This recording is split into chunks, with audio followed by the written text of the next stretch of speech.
بسم اللہ الرحمن الرحیم۔ دیکھیں، قربانی کے مسائل چل رہے تھے، بہت سارے مسائل گزر چکے۔ آج انشاءاللہ تھوڑے بہت مسائل باقی رہ گئے، اس کو بیان کیا جائے گا۔ دیکھیں، قربانی کے گوشت کو اور قربانی کے جانور کے جو کھال ہوتی ہے، جو چمڑی ہوتی ہے، اس کو کہاں، اس کا مصرف کیا ہے، اس کا کیا کیا جائے، گوشت کا کیا کیا جائے، اس کی چمڑی کا کیا کیا جائے، اس کے چمڑے کا کیا کیا جائے، انشاءاللہ آج اس کو تفصیل سے بتایا جائے گا۔ دیکھیں، قربانی کے گوشت کے اس کو تقسیم کرنے کا کیا طریقہ ہے؟ بہتر یہ ہے تین حصے کیے جائیں۔ بہتر یہ ہے کہ قربانی کے جانور کے گوشت کے 3 حصے کیے جائیں۔ ایک حصہ غریبوں میں تقسیم کیا جائے، ایک حصہ اپنے رشتہ دار، دوست و احباب میں تقسیم کیا جائے، اور ایک حصہ اپنے خود کے لیے رکھا جائے۔ یہ بہتر ہے کہ آدمی اپنے قربانی کے جانور میں سے 3 حصے کریں، بہتر ہے، افضل ہے۔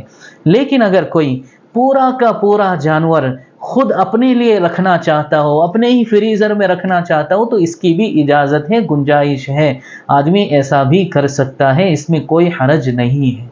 بہتر یہ ہے کہ قربانی کے جانور میں 3 حصے کیے جائیں، لیکن اگر کوئی پورا کا پورا اپنے خود کے لیے ہی رکھنا چاہتا ہے تو اس کو بھی رکھ سکتا ہے۔ تو ایک مسئلہ تو یہ ہو گیا۔ اچھا، دوسرا مسئلہ یہ ہے کہ قربانی کے جو گوشت ہے اس میں ولیمے کی دعوت بھی کر سکتے ہیں۔ بھائی، اگر کسی کی شادی ہوئی، قربانی کے دنوں میں کسی کی شادی ہوئی اور اس نے قربانی کے نام پر جانور ذبح کیا، اب اس کا جو گوشت ہے تو اس سے اپنے دوستوں کو اور اپنے رشتہ داروں کو ولیمہ بھی کھلا سکتا ہے، اس میں کوئی حرج نہیں ہے۔ اسی طرح ایک بہت اہم مسئلہ، بہت سارے لوگ پوچھتے ہیں کہ قربانی کا گوشت غیر مسلم کو، نان مسلم کو دے سکتے ہیں یا نہیں؟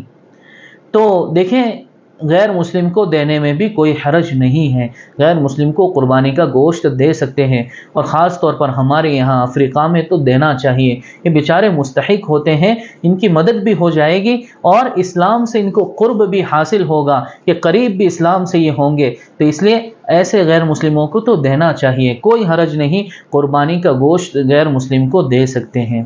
دیکھیں، قربانی کی کھال کا جہاں تک، قربانی کا گوشت جو ہے یہ بیچ نہیں سکتے۔ ایک بات یاد رکھیں، قربانی کا گوشت بیچنے کی اجازت نہیں ہے۔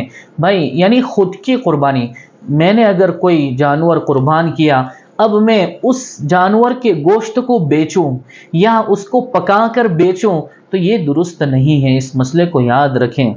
لیکن دوسرے کی قربانی کا گوشت بیچنے کی اجازت ہے۔ کیا مطلب؟ بھائی، مثلا کوئی ایک عورت ہے، وہ کھانا بنا کر گھر پر بیچتی ہے، اب اس کے یہاں دوسروں کی قربانی کا گوشت آیا، صحیح ہے، وہ اس کے لیے ہدیہ تھا، اب وہ اسی گوشت سے کھانا بنا کر بیچے تو کوئی حرج نہیں ہے۔ دیکھیں، جو منع ہے قربانی کا گوشت بیچنا، وہ خود کی قربانی کا گوشت بیچنا منع ہے۔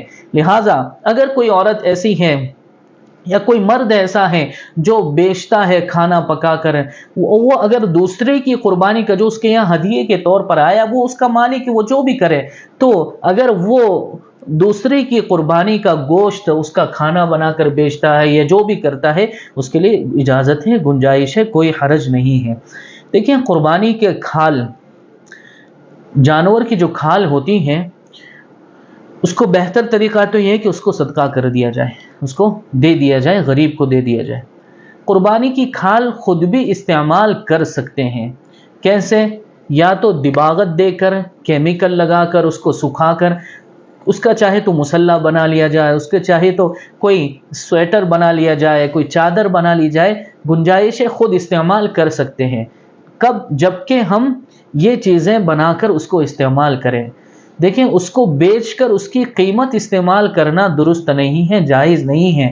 اگر کسی نے قربانی کی کھال بیچ دی تو اس کی جو قیمت آئے گی اس کو صدقہ کرنا لازم ہے۔ قربانی کی کھال یا تو بعینہ ہی کھال ہم اسے استعمال کر سکتے ہیں، اس سے فائدہ اٹھا سکتے ہیں، بھائی اس کو سکھا کر گھر کے کسی بھی کام میں لا سکتے ہیں، اس کو بیچنا درست نہیں ہے۔ بیچ دی تو اس کی قیمت صدقہ کرنا لازم ہوگی۔ دوسری صورت یہ ہے جو کہ جائز ہے، کیا کرنا ہے بھائی، قربانی کی کھال آپ نے کسی کو دے دی اور اس کے بدلے آپ نے کوئی ایسی چیز گھر کی لے لی جو لانگ ٹائم ہم اس کو یوز کر سکتے ہیں۔ بھائی جیسے ہم نے قربانی کا چمڑا کسی کو دے دیا اور اس کے بدلے کوئی برتن لے لیا، یا اس کے بدلے کوئی بھی ایسی چیز لے لی جس کو لانگ ٹائم ہم یوز کر سکتے ہیں، تو شریعت نے اس کی گنجائش دی ہے، ایسا کر سکتے ہیں۔ آپ سمجھ میں آئے، قربانی کی کھال یا تو بیائی نہیں، کھال سکھا کر ہم یوز کر سکتے ہیں، یا پھر اس کے بدلے کوئی ایسی چیز لے سکتے ہیں جو لانگ ٹائم تک چلے۔ یہ دو چیزیں گنجائش ہے۔ قربانی کی کھال بیچ کر اس کے پیسے استعمال کرنے کی گنجائش نہیں ہے۔ اگر کسی نے قربانی کی کھال بیچی تو اس کے پیسے پھر صدقہ کرنا ضروری ہوگا۔ اسی طرح اگر کسی نے قربانی کا گوشت بیچ دیا تو پھر ایسی صورت میں قربانی کے گوشت کے جو پیسے آئے ہیں اس کو صدقہ کرنا ضروری ہوگا۔ دیکھیں، مدارس میں جو طلباء پڑھتے ہیں وہ غریب ہوتے ہیں، قربانی کی کھال مدرسوں میں دینا یہ بہت بڑا اجر ہے، قسم خدا پاک کی بہت بڑا اجر ہے۔ ہم جہاں تک ہو سکے ہم مدارس کی مدد کریں۔ ہم جب مدرسے میں پڑھتے تھے ہم نے خود دیکھا کتنے غریب بچے ایسے ہوتے ہیں جن کے پاس نہ کھانے کے لیے پیسے، ویسے مدرسہ کھانا دیتا ہے لیکن آپ دیکھیں زائد خرچی ان کے پاس نہیں ہوتی۔ جب ہم مدرسے میں پڑھتے تھے ہم نے نیت کی تھی اللہ اگر ہمیں دے گا تو ہم مدرسے طلباء پر خرچ کریں گے۔ یہ بیچارے بہت مستحق ہوتے ہیں، اور دوسرا یہ کہ راتوں کو اللہ کے سامنے رونے والے ہوتے ہیں۔